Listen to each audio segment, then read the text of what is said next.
अलवर तहसील burrowed में जैनपुर बास एक गाँव।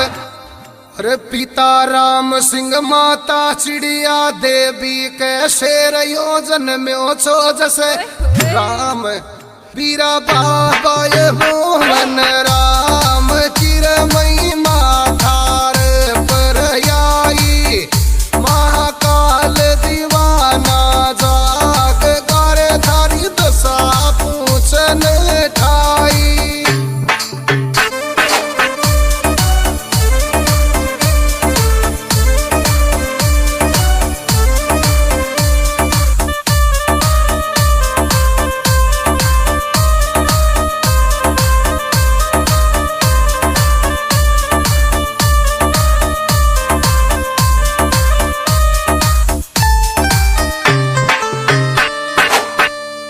ये महाकाल ग्रुप को नाम यो सारी दुनिया में चाले।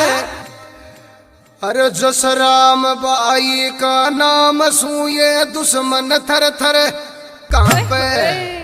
ए तेरो नाम जगत में वे गयो जस राम मेरा भाई महाकाल दीवाना जाग तारी दशा पूछन ठाई।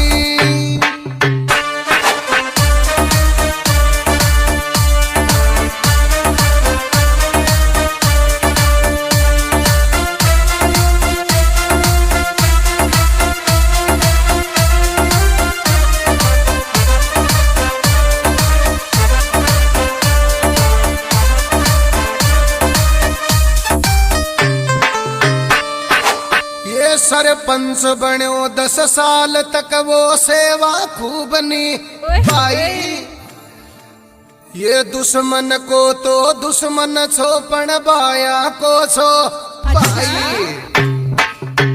तेरा जनता दिल सू